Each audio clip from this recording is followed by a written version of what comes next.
है section B ना। यहां है read the following passage and answer the question that follow them. पढ़िए इसको कि water is one of the most important natural resources. जल एक सबसे महत्वपूर्ण प्राकृतिक संसाधन है। With the rising population there has been an increasing pressure on this resource. Scarcity of water has been felt throughout the country. यानी जनसंख्या वृद्धि के साथ ही और संसाधनों के दबाव के बढ़ने के साथ ही पानी की जो किल्लत है वो पूरे देश में हो गई है। Efforts have been made to collect water by building dams. Dams यानी बांधों को बना करके प्रयास पानी को एकत्रित करने का किया जा रहा है। Wells यानी कुएं have also been dug to create ground water structure. जमीनी पानी के स्ट्रक्चर ढांचे को बनाने के लिए कुएं भी खोदे जा रहे हैं। But that is not enough, लेकिन यह पर्याप्त नहीं है। Wise conservation of water is needed. पानी की कंजर्वेशन क्या कह सकते हैं उसको, संचय, पानी का संचय, बुद्धिमानीपूर्ण संचय बहुत जरूरी है। जल का बुद्धिमानीपूर्ण संचय बहुत आवश्यक है।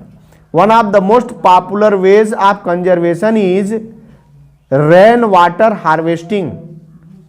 और पानी का जो संचय है वो सबसे मोस्ट पॉपुलर वे, उसका संचय करने का सबसे बड़ा तरीका है कि हमें रेन वाटर हार्वेस्टिंग करनी चाहिए। यानी जो वर्षा का जल है उसका हमें हार्वेस्टिंग यानी उसको संचित करके रखना चाहिए।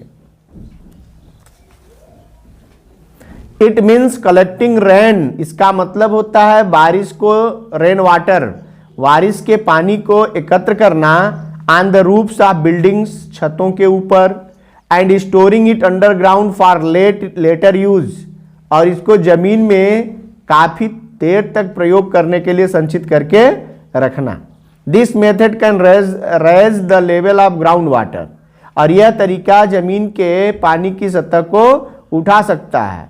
And also increase water supply, और यह हमारे पानी की आपूर्ति को बढ़ा सकता है।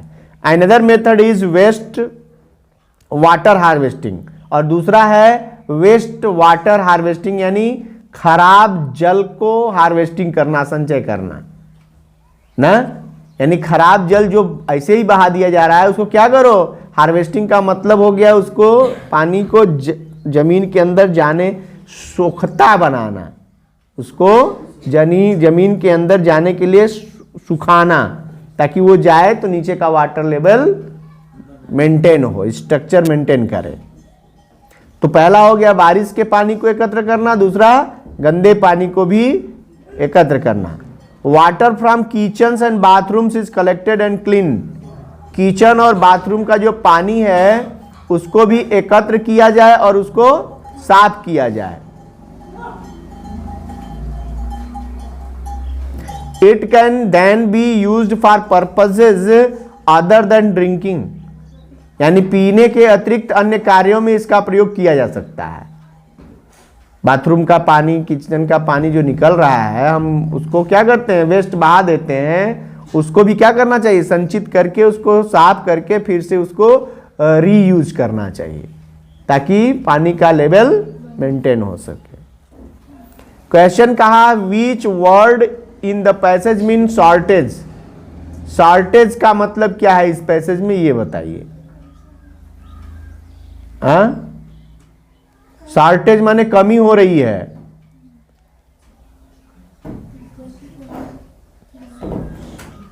स्कार्सिटी, शॉर्टेज का क्या है? स्कार्सिटी, किल्लत, कमी।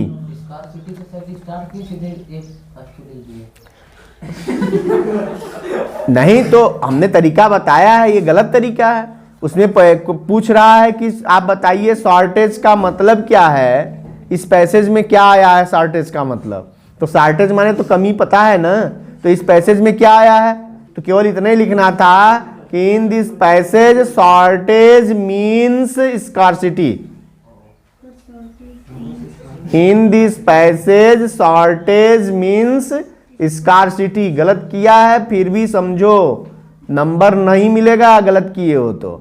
और आगे ऐसा ना हो, इसके लिए अपना पेपर इसीलिए मैं हल करवा रहा हूं। ये डिटेल में हल इसलिए करवा रहा हूं कि फिर पेपर हल करना है आपको। अब आगे से ऐसी गलती ना हो, ये रिपीट नहीं होनी चाहिए। ठीक है। क्वेश्चन नंबर 2 देखिए, which two methods have been suggested for conservation of water. कौन से 2 मेथड पानी के संचय के लिए बताए गए, बताइए। पहला हो गया रेन वाटर, बारिश के पानी को harvesting, rain water harvesting, and second waste water harvesting. 2 विधि बताई गई, rain water harvesting and waste water harvesting.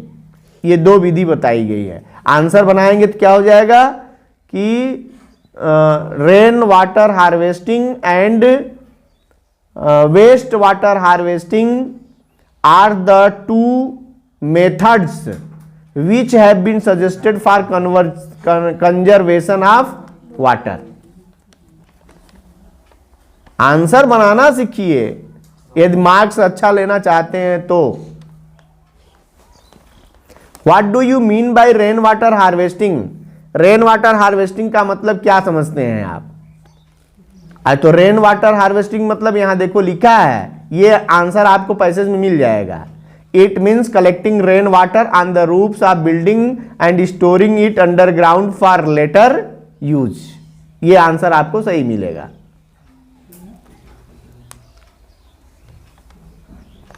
Next question है, mention advantages of rain water harvesting. Rain water harvesting का लाभ मेंशन करिए, दर्शाइए। तो रेन वाटर हार्वेस्टिंग का लाभ क्या है, ये देखो आगे लिखा है कि the advantage of rain water harvesting is that this can raise the level of ground water and also increase water supply.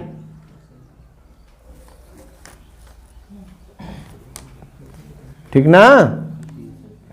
चलिए, write an application to the principal of your school requesting him to grant you leave of absence. You are suffering from viral fever. Your doctor has advised you 1 week bed rest. आप viral fever से परेशान हैं, doctor ने आपको 1 सप्ताह का bed rest का सलाह दिया है। इसके लिए आपको एप्लीकेशन लिखना था। एप्लीकेशन लिखने का तरीका मैंने बाकायदे समझाया है, उसको तो आपको बस सेट करना था सब, यानी बिगिनिंग ऑफ द लेटर के बाद इसको सेट करना था। With due respect I beg to say that I am suffering from viral disease या viral fever. My doctor has advised me to take 1 week rest, bed rest. फिर उसके बाद paragraph change कर दो, I therefore request you to grant me leave for a week, thanking you, yours obediently XYZ। आप इसको भी लिख सकते थे, write a letter to your friend requesting him to attend you birthday party. Birthday party में बुलाना था, हमने जो पढ़ाया था उसमें क्या था, नेफ्यू के बर्थडे पार्टी में आपको अपने मित्र को आमंत्रित करना था। बस थोड़ा सा चेंज करना है, बॉडी ऑफ लेटर थोड़ा सा चेंज करिए, शेष सारी बातें वही रहनी है। पैराग्राफ लिखना था माई टाउन आर सिटी। आप किसी शहर में रहते हैं, गांव में रहते हैं, कस्बे में रहते हैं, तो उसी के बारे में लिखना है। In about 80 to 100 words on the basis of the hints given नीचे हिंट दिए गए हैं, उसी के आधार पर आपको लिखना है। हिंट में है सबसे पहले नाम लिखिए, यानी 2 लाइन में आपको बनाकर लिखना था, आप किस शहर में रहते हैं, उसका नाम क्या है, ठीक है। फिर उसके बाद क्या है, उसके बाद ऑक्यूपेशन ऑफ द पीपल, वहाँ के लोगों का मुख्य रोजगार क्या है, व्यवसाय या पेशा क्या है। ऑक्यूपेशन माने व्यवसाय या पेशा, ठीक है। तो उसके बारे में भी 2-4 लाइन बनाकर लिखना था। अरे आप गांव में रहते हैं तो यहाँ के लोगों का व्यवसाय खेती है, क्या कहते हैं, हाँ कृषि, एग्रीकल्चर, ये भी लिख सकते हो। नेक्स्ट है, अच्छा, इट्स रोड्स एंड मार्केट्स, यानी यहाँ की सड़कें और बाजार कैसा है, उसके बारे में भी लिखना है। फिर है what it is known for, किस लिए यह शहर प्रसिद्ध है, जाना जाता है। जिस गांव में या जिस शहर में आप रहते हैं वहाँ की कुछ खूबियाँ बतानी है कि किस किस क्षेत्र में इसकी पहचान है, लोग इसको जानते हैं ना। नेक्स्ट क्या है, कंक्लूजन। कंक्लूजन यानी निष्कर्ष, निष्कर्ष देना है, यानी आपको अंत में बताना है कि आपका शहर कितना अच्छा है, उसके बारे में 4 लाइन का कंक्लूजन कर देना। ये हमने बताया था आपको, आर्टिकल लिखने का बाकायदे तरीका बताया है। यदि आप नहीं लिख पा रहे हैं तो ये आपकी कमजोरी है, इसका अभ्यास करना चाहिए आपको। चलिए आइए अगले क्वेश्चन की ओर। Question number 4A, rewrite the following sentences by changing into indirect speech. Indirect speech में बदलना था, he said comma inverted comma में the sun rises in the east, तो हो जाएगा he said that the sun rises in the east, ठीक है। Next है change the following into passive voice, भाई उसमें केवल दैट लगाना था क्योंकि वो सदा सत्य रहने वाली बात थी, यूनिवर्सल ट्रूथ था। आगे है everyone loved Mother Teresa, passive voice बनाना है, तो पास्ट इंडेफिनिट टेंस है, Mother Teresa was loved by everyone. हाँ हाँ, जरूरी नहीं है। नेक्स्ट है I change the sentences as directed within brackets. I go to school daily, past indefinite tense, तो इसको तो केवल गो को वेंट कर देना है, इससे सरल क्वेश्चन कुछ हो ही नहीं सकता, इससे इजी क्वेश्चन कुछ नहीं हो सकता। I have done my work, past perfect बनाना है, I had done my work, कोई एक करना था। चलिए ट्रांसलेट देखिए, translate the following into English.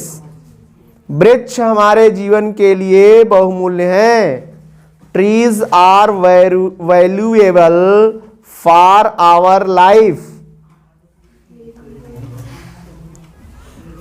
वे हमें फल फूल तथा विश्राम के लिए छाया प्रदान करते हैं। They provide us flower fruits and shadow for rest, या शेड फॉर रेस्ट, आराम के लिए छाया भी देते हैं।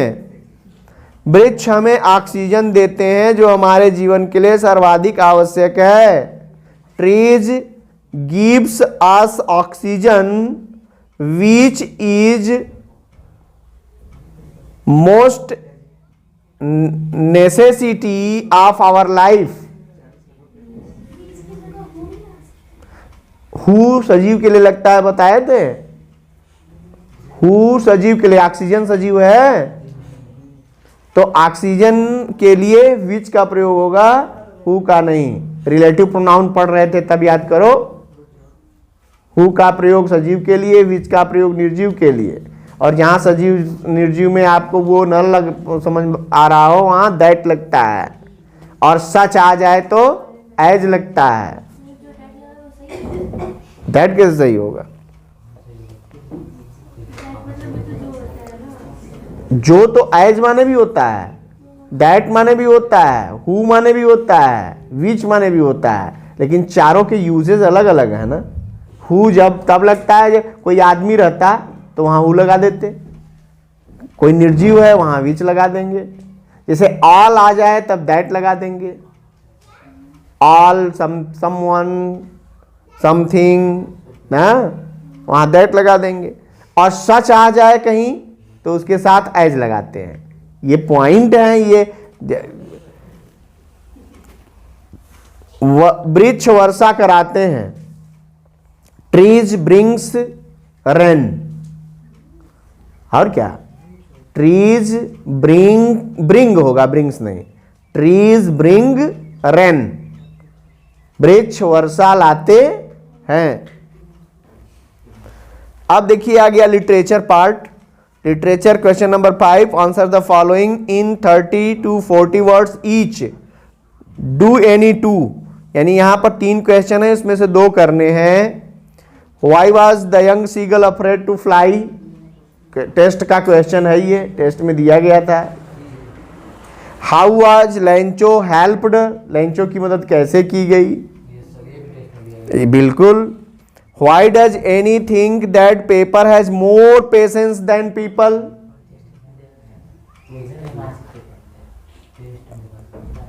Answer any one of the following in about 60 words.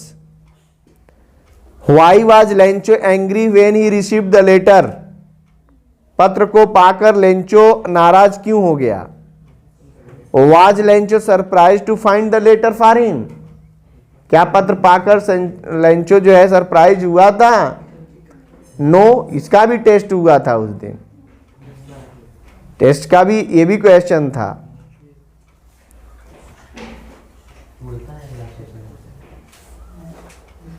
What are the 2 obligations referred to by Nelson Mandela? 2 obligation Nelson Mandela के द्वारा ये जो है प्रस्तुत किए गए थे। कौन कौन से? मनुष्य का एक होता है कि उसका ओब्लाइगेशन होता है कि वो अपने परिवार के बारे में सोचे, पहला होता है कि वो अपने समाज के बारे में सोचे, और दूसरा होता है जिम्मेदारियां। 2 तरह की जिम्मेदारियां हैं, एक समाज की और दूसरे परिवार की। इसी को लिखना था। Right the central idea of any one of the following, A tiger in the zoo, dust of snow. Answer any one of the following in about 30 to 40 words. How Max managed to came inside the room and why? कैसे manage किया था आने में max? अरे through the, अभी ऊपर वाला पढ़े, पेपर पढ़े, ऊपर MCQs में ही आंसर है, पूरा आंसर है वो, इसका लिख दो तो। अरे ये मेन डोर से जो आया था वो पूरा आंसर है। Max enters Hosbal's room through the main door. Short question है तो नहीं मुझे आएगा। और व्हाई कह रहा है ना, 2 नंबर तो हो गया। व्हाई लिखो, क्यों? क्योंकि उसे पता नहीं था back door, he did not know the back door. यही ने कहा था भाई, जब आसबल ने कहा तुम कैसे अंदर आ गए, तो उसने कहा कि मैं फ्रंट डोर से आया। तो उसने कहा तुम काहे इतना जो है प्रॉब्लम क्रिएट किए, तुमको तो बैक से आना चाहिए था, बालकनी से। यही ने उसको गुमराह किया, इसीलिए तो बालकनी पर गया, वहीं से कूद गया। तो पॉइंट ये है कि आसबल जो है वो मैक्स मेन डोर से अंदर आया था क्योंकि उसे बैक डोर पता नहीं था, या he did not know the way from balcony, balcony से रास्ता नहीं जानता था, इसलिए वो फ्रंट डोर से आया था, मेन डोर से आया था। हाँ, ऐसा नहीं है।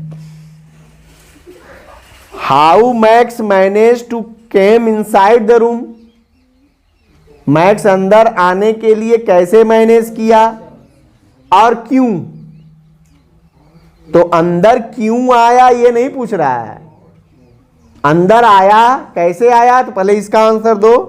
तो मेन डोर से आया, क्यों क्योंकि बैकडोर पता नहीं था। सीधा सीधा आंसर है। Answer any one of the following in about 60 words. In the beginning the household dogs found tricky boring why. शुरू में जो हाउस होल्ड डॉग्स थे, वहां के घरेलू कुत्ते थे, उन सब ने ट्रिकी को बोरिंग क्यों पाया? क्योंकि वो सुस्त था, लेटा हुआ था, वो एक्टिव नहीं था, वो अपनी जगह से हिल नहीं रहा था।